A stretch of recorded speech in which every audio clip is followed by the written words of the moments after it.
Start economic next video. Start हो चुका था माइक्रो एंड माइक्रो इकोनॉमिक। तो आज के वीडियो के अंदर भी topic micro and micro economic का ही है, बट फिर टॉपिक यहाँ पे एक फीचर्स लेंगे एंड इम्पोर्टेंस लेंगे। तो सबसे पहले फीचर्स, तो थोड़ा सा रिकैप लेते हैं माइक्रो एंड माइक्रो इकोनॉमिक का। तो माइक्रो इकोनॉमिक का क्या था रिकैप कि माइक्रो के अंदर बताया गया था कि छोटा economic and micro means big economic, यानी कि इकोनॉमिक को जो डील करता है माइक्रो वो स्मॉल पार्ट इंडिविजुअली पार्ट को डील करता है, मैक्रो क्या करता है होल कंट्री के पूरे इकोनॉमिक को डील करता है। इसके लिए इसका मैक्रो नाम है, macro means large and micro means small, जिसका मैंने इससे पहले आ चुका था कि ग्रीक वर्ड है एंड ग्रीक वर्ड से रिलेट करता है। अब आ जाते हैं फीचर्स। फीचर्स का दूसरा वर्ड में कैरेक्टरिस्टिक्स भी बोलते हैं, और इसका मतलब कि आपकी खासियत, क्या खासियत है माइक्रो का एंड मैक्रो का। तो पहले हम लोग माइक्रो पे डिस्कस कर लेते हैं।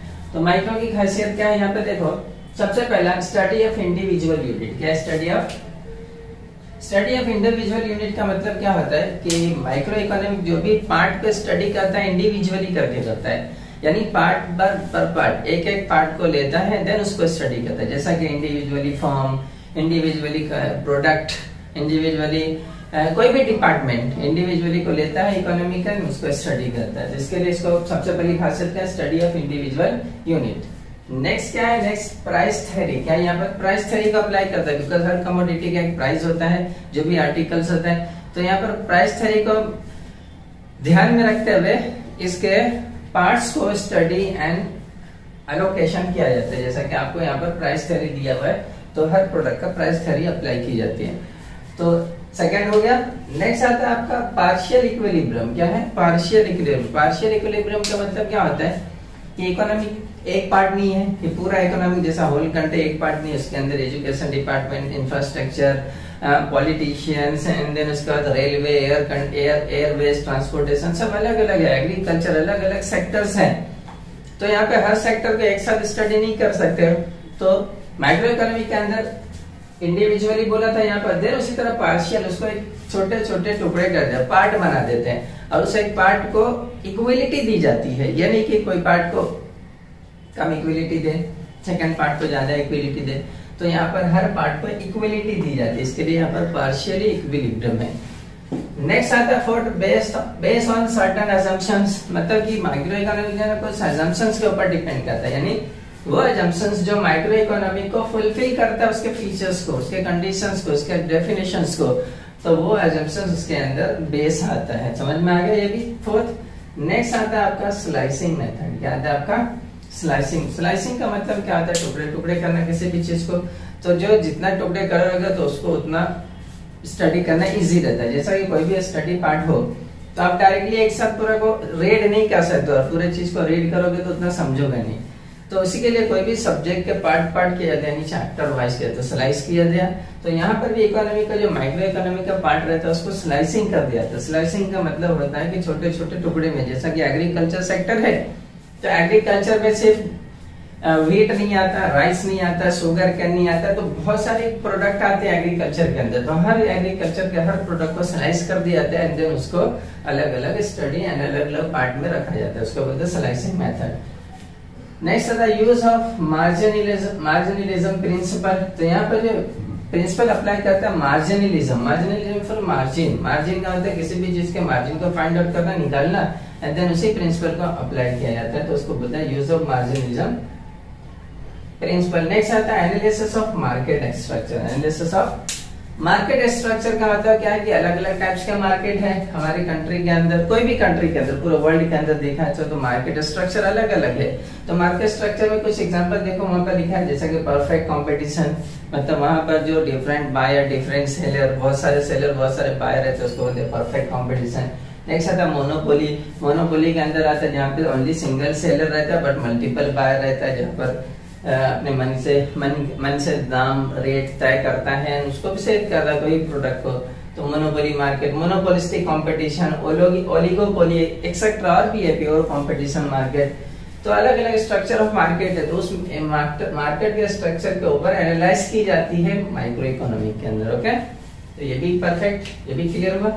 नेक्स्ट आता है का limited scope. Micro economic, micro means छोटा, तो छोटा इकोनॉमिक पार्ट ही इसका नाम है, तो इसके लिए वहां पे स्कोप्स क्या रहेंगे, लिमिटेड रहेंगे, बहुत ज्यादा अनलिमिटेड नहीं रहेंगे। लिमिटेड यानी कोई भी एक सेक्टर का, तो कोई भी एक सेक्टर का आपको स्टडी करने दे रहा है या रिसर्च करने दे रहा है या फाइंड आउट करने दे रहा है, तो इसके लिए उसकी वजह से क्या हो जाता है, वो लिमिटेड स्कोप्स हो जाता है। समझ में आ गया ये? तो ये पूरा पार्ट था आपका माइक्रो इकोनॉमी के फीचर्स। नेक्स्ट आता है आप लोग का मैक्रो इकोनॉमी का फीचर, फिर दोनों का रिलेशन बताऊंगा मैं आपको। तो मैक्रो का मतलब aggregate, total, big, whole country का भी बोल सकते हैं इकोनॉमी, जो पूरा डील करता है पूरे कंट्री के। तो सबसे पहले यहाँ पर स्टडी ऑफ एग्रीगेट है, study of aggregate. Aggregate means total, यानी होल कंट्री के इकोनॉमी को स्टडी करता है टोटल करके, तो उसको बोलते हैं स्टडी ऑफ एग्रीगेट। तो फर्स्ट पार्ट क्लियर। नेक्स्ट आता है दूसरा इनकम थ्योरी। वहां पर क्या था, प्राइस थ्योरी या इनकम थ्योरी। इनकम थ्योरी क्यों अप्लाई करते हैं यहाँ पर, बिकॉज जो इनकम, नेशनल इनकम जनरेट होता है ना, उसी नेशनल इनकम में से हर चीज के प्लानिंग को एनालाइज की जाती है, प्लानिंग भी बनाई जाती है, रिसर्च एंड डेवलपमेंट की जाती है, इसके लिए इसको नाम दिया गया है इनकम थ्योरी। नेक्स्ट आता है जनरल इक्विलिब्रियम एनालिसिस। वहां पर पार्शियल था, यहाँ पे जनरल है। जनरल मतलब सबको, जो भी डिपार्टमेंट है, बिकॉज होल कंट्री का इकोनॉमी को डील करता है, तो जो भी इकोनॉमी का डिपार्टमेंट है, सब इकोनॉमी का डिपार्टमेंट को जनरली इक्विलिब्रियम दी जाती है, यानी कि किसी को पार्शियल इक्विलिब्रियम देते हैं, जनरली सबको इक्वलिटी। नेक्स्ट आता है इंटरडिपेंडेंस। इंटरडिपेंडेंस का मतलब क्या होता है कि यहाँ पर जो रहता है सब, यहाँ देखो अलग अलग था, एक दूसरे पर डिपेंड नहीं था, इंडिविजुअली था। यहाँ पर क्या रहता है, हर इकोनॉमी का हर पार्ट एक दूसरे के ऊपर डिपेंड है। जैसा कि इनकम, रेवेन्यू सोर्सेस, अब उसके ऊपर डिपेंड है एक्सपेंडिचर, जिसको बजट बोलते हैं। तो इनकम के ऊपर डिपेंड है एक्सपेंडिचर। जब तक इनकम नहीं आएगा तो एक्सपेंडिचर कैसा करोगे, या इनकम आने के बाद ही तो एक्सपेंडिचर पॉलिसीज बनाओगे आप। तो यहाँ पर वही आता है कि ये हर पार्ट इकोनॉमी का इंटरडिपेंड है, एक दूसरे के ऊपर डिपेंड है। नेक्स्ट आता है लंपिंग मेथड। लंपिंग मेथड यानी होल इकोनॉमी। तो इसके लिए यहाँ पर इकोनॉमी को जब रिसर्च, डेवलपमेंट, स्टडीज, एनालिसिस की जाती है, तो कोई एक पार्ट को नहीं लेके की जाती, बल्कि पूरे इकोनॉमी को यानी होल इकोनॉमी को लेके जाती है। इसके लिए इसको बोलते हैं लंपिंग। लंपिंग का मतलब एक साथ। देन आता है आपका ग्रोथ मॉडल्स। ग्रोथ मॉडल का मतलब आपको मैक्रो इकोनॉमी को देख के जो है ना, आपका ग्रोथ का मॉडल क्रिएट होता है। मतलब आप ग्रोथ का पॉलिसीज बनाओगे कि कैसे अपनी कंट्री के इकोनॉमी को ग्रोथ करना है, इंफ्रास्ट्रक्चर को ग्रोथ करना है, ट्रांसपोर्टेशन को ग्रोथ करना है। तो ये ग्रोथ मॉडल से अप्लाई होता है। नेक्स्ट आता है general price level. General price level यहाँ पर कि हर प्रोडक्ट का प्राइस लेवल जनरली क्रिएट किया जाता है, तो इसको बोलते हैं जनरल प्राइस लेवल। नेक्स्ट आता है पॉलिसी ओरिएंटेड। पॉलिसी ओरिएंटेड यानी कि मैक्रो इकोनॉमी को ही देख कर कि कितना इनकम जनरेट हुआ, नेशनल इनकम, एंड कितना इंप्रूवमेंट जा रहा है, कितना डिक्रीज जा रहा है, यानी कितना इन्फ्लेशन हो रहा है, डिप्रेशन में जा रहा है कंट्री का इकोनॉमी, उसको देख के ही पॉलिसीज बनाई जाती है। किसको देख के, माइक्रो इकोनॉमी, मैक्रो इकोनॉमी को देख के पॉलिसी बनाई जाती है। ओके, देन आते हैं हम लोग इम्पोर्टेंस पे। Okay, next topic importance of micro and macro economy.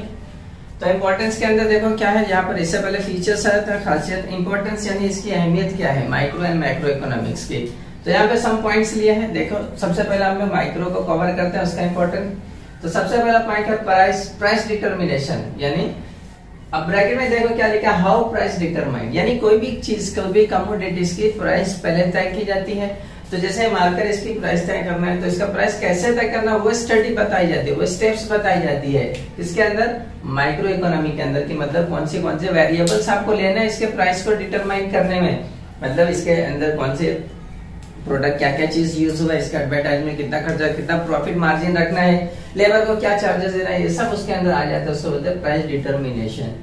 Next point आता है फ्री मार्केट इकोनॉमी। यहाँ पर मार्केट इकोनॉमी के अंदर किसी तरह का कंडीशंस नहीं है माइक्रो इकोनॉमी के अंदर, बिकॉज ये जो है ना with in the country deal होती है, with in the country deal होती है। तो with in the country deal तो बहुत सारी इकोनॉमिक पॉलिसीज के अंदर आपको कोई चार्जेस नहीं है। तो क्या है यहाँ पर, तो फ्री मार्केट इकोनॉमी में सबसे पहला पॉइंट क्या देखो, व्हाट टू प्रोड्यूस, क्या प्रोड्यूस करना है आपको कोई बताएगा नहीं, यानी कि लीगली, इलीगल की बात नहीं कर रहे हैं, यहाँ लीगली प्रोडक्ट की बात करा जा रहा है। दूसरा हाउ मच टू प्रोड्यूस, कितना आप बनाओगे, जैसा कि आप फार्मर हो, किसान हो, जैसा मान लेते हैं आप किसान हो, तो आप अपने खेत में अंदर क्या उपजाओगे, तो आपको ऐसा आ जाता है, कितना उगाओगे वो आपको ऐसा आ जाता है। And then how to produce, कैसे उसके अंदर फसल को उपजाओगे, उसके लिए तो आपको आजादी है, उसके अंदर किसी तरह के आपको बैरियर नहीं रहेगी, मतलब पाबंदियां नहीं रहेगी। ये सेकंड पॉइंट आ गया। नेक्स्ट पॉइंट आता है third, foreign trade. Foreign trade यानी कि अगर मैं एग्रीकल्चर हूँ तो मैं अपने कंट्री का यानी अपने कंट्री से कैसे फॉरेन मार्केट के अंदर अपने प्रोडक्ट को बेचूं। तो इसके लिए क्या यहाँ पर helps in explaining foreign trade, यहाँ पर मदद करता है, माइक्रो इकोनॉमिक हेल्प करता है फॉरेन एक्सचेंज से डील करने के लिए। फॉरेन क्या बोला है, फॉरेन ट्रेड मार्केट के अंदर अपना बिजनेस को कैसे एक्सपांड करना है, ये हम बिजनेसमैन को, एग्रीकल्चर को हमें हेल्पफुल करता है। कौन हेल्पफुल करता है, माइक्रो इकोनॉमिक हेल्पफुल करता है। नेक्स्ट पॉइंट आता है इकोनॉमिक मॉडल बिल्डिंग। इकोनॉमिक एक तरह का मॉडल बनता है, मॉडल का मतलब समझते हो ना, ढांचा, निशानी। तो माइक्रो इकोनॉमिक एक तरह का इकोनॉमिक मॉडल बिल्डिंग बनता है जो सबके लिए फेवरेबल रहता है। नेक्स्ट आता है आपका बिजनेस डिसीजन। बिजनेस डिसीजन यानी बिजनेस, अगर मैं बिजनेसमैन हूँ तो मुझे बिजनेस के अंदर कोई भी डिसीजन लेने में मुझे मदद करता है माइक्रो इकोनॉमी, कि मुझे ये प्रोडक्ट बनाना है या नहीं बनाना है, क्या प्राइस रखना है, कौन से मार्केट के अंदर इसको लॉन्च करना है, ये सब बात मुझे पता चलती है माइक्रो इकोनॉमी की वजह से, और वो मुझे मदद करता है। तो देखो यहाँ पर लिखा है हेल्पफुल टू बिजनेसमैन, ये बिजनेसमैन के लिए फायदेमंद रहती है। नेक्स्ट आता है यूजफुल टू द गवर्नमेंट। अब गवर्नमेंट के लिए भी यूजफुल है, जैसा बिजनेसमैन के लिए यूजफुल था तो अब गवर्नमेंट के लिए भी यूजफुल रहेगा, बिकॉज गवर्नमेंट क्या करेगी, to frame economic policy. Government क्या करेगी, पॉलिसी बनाएगी, किसको देखकर, माइक्रो इकोनॉमिक को देखकर, उसके स्टडीज कर, रिसर्च कर, एनालाइज करके माइक्रो इकोनॉमिक को अपना क्या बनाएगी, गवर्नमेंट पॉलिसी बनाएगी। तो 6 पॉइंट कवर। नेक्स्ट पॉइंट आता है basis of welfare economic. Welfare economic means that मैंने इससे पहले बता चुका, जो हमारी सोसाइटी के ऊपर डिपेंड करता है।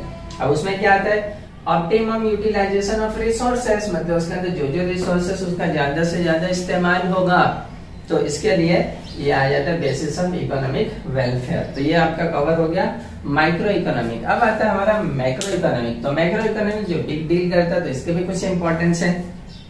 सबसे पहले importance, functioning of an economic. Functioning of यानी इकोनॉमिक जो चलता है वो मैक्रो इकोनॉमिक की वजह से चलता है, बिकॉज अगर माइक्रो को करे तो वो कोई एक इंडिविजुअल पार्ट को कवर करेगा, बट मैक्रो पूरे होल कंट्री के इकोनॉमिक को डील करता है, उसी तरह होल वर्ल्ड के इकोनॉमिक को डील करता है।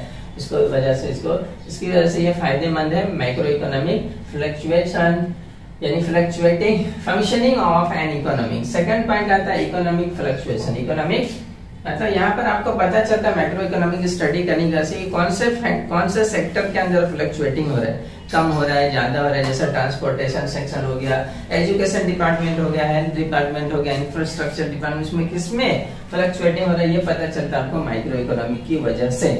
नेक्स्ट पॉइंट है नेशनल इनकम। तो देखो माइक्रो इकोनॉमिक से ही पता चलता है कि नेशनल इनकम, नेशनल यानी पूरे कंट्री का इनकम कितना जनरेट हुआ, तो उसमें क्या मदद करता है मैक्रो इकोनॉमिक, तो to formulate correct economic policy, सही इकोनॉमिक पॉलिसी बनाने में मदद करता है। क्या, मैक्रो इकोनॉमिक। किसको, नेशनल इनकम के बेसिस पे, मतलब नेशनल इनकम कितना जनरेट हुआ, उसमें से कितना एक्सपेंडिचर करना है, कितना सरप्लस बचा के रखना है, डिफिशिएट से बचना है, इस तरह की पॉलिसीज बनाते हैं नेशनल इनकम को लेकर। नेक्स्ट पॉइंट आता है इकोनॉमिक डेवलपमेंट। हाँ, मैक्रो इकोनॉमिक को ही देखकर पता चलता है कि हमारा इकोनॉमी कितना डेवलप हो रहा है, या उसके हिसाब से डेवलपिंग पॉलिसीज बनाई जाती है। जैसा कि देखो क्या लिखा है, to understand the problem like, तो इसकी वजह से प्रॉब्लम्स जो रहता है कंट्री का वो समझ में आता है। कौन सी problem, poverty, inequality of income etcetera, और भी बहुत सारे ये सब प्रॉब्लम, जैसा अनएम्प्लॉयमेंट हो गया हमारा, बराबर, पॉवर्टी कवर हो गया। तो इन सब तरह के प्रॉब्लम्स हमारे को फाइंड आउट होती है, किसकी वजह से, माइक्रो इकोनॉमिक की वजह से फाइंड आउट होती है।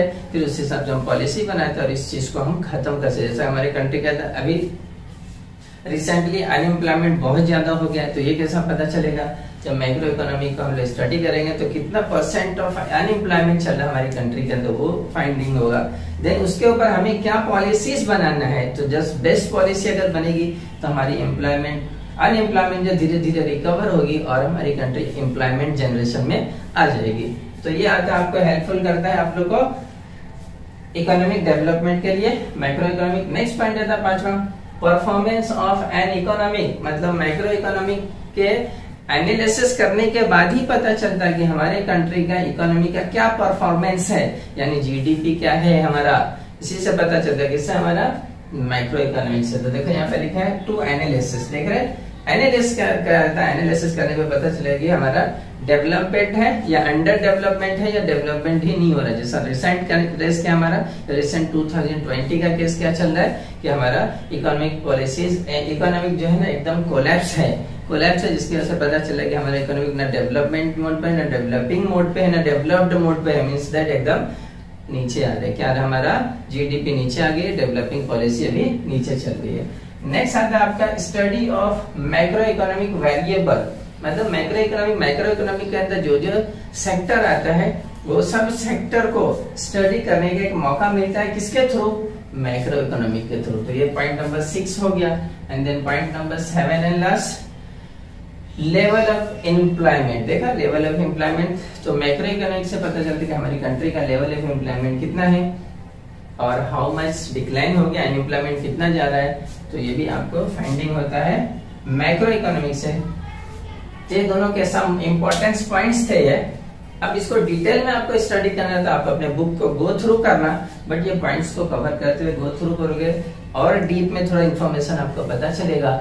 एंड देन बुक्स के जो क्वेश्चंस होते हैं उसके ऊपर ध्यान करोगे तो आपको पूरा ये सॉल्व हो जाएगा। तो अभी हम लोग ये चैप्टर का जस्ट रिकैप लेते हैं और उसमें किस किस टाइप्स के सवाल पूछेंगे जस्ट उस पर डिस्कस कर लेते हैं। तो चैप्टर का नाम था introduction of micro and macro economic. तो फर्स्ट टॉपिक हम लोग ने कवर किया था इंट्रोडक्शन, देन उसके बाद कवर किया था मीनिंग, फिर उसके बाद हमने कवर किया था scopes of micro and macro economic, फिर उसके बाद चौथा पॉइंट कवर किया हमने features of micro and macro economic and last point importance of micro and macro economic. तो 5 पॉइंट कवर किए, जिस 5 पॉइंट के ऊपर आपको 10 या 12 क्वेश्चंस बनते हैं। ये 10 या 12 क्वेश्चंस आपको पूछेंगे पेपर के अंदर, तो आप इसको क्वेश्चन को सॉल्व करोगे। जैसा एक दो क्वेश्चन पे डिस्कस करते, जैसा एक क्वेश्चन पूछेगा what is the features of micro economic. देखो जब भी कवर किए थे मिटा दिया मैंने, उस सेम क्वेश्चन आएगा तो पूरा से माइक्रो का लिख हो गया। इसी तरह what is the importance of macro economic, तो देखो ये पॉइंट्स को पूरा एक्सप्लेन कर दोगे आप। या इसमें से शॉर्ट नोट में सिर्फ एक पॉइंट्स पूछ सकता है आपका, पॉइंट्स क्या पूछ सकता है, जैसा कि आपका फ्री मार्केट इकोनॉमिक इन मैक्रो इकोनॉमिक, इसको एक्सप्लेन करोगे। इस तरह के क्वेश्चंस पूछेंगे आपको जो बहुत ही इजी रहेगा। अगर इस पूरे को गो थ्रू करोगे, इसका नोट्स बना के रखोगे और उसको बार बार एनालाइज करते रहोगे तो आपको आंसर देना आसान रहेगा।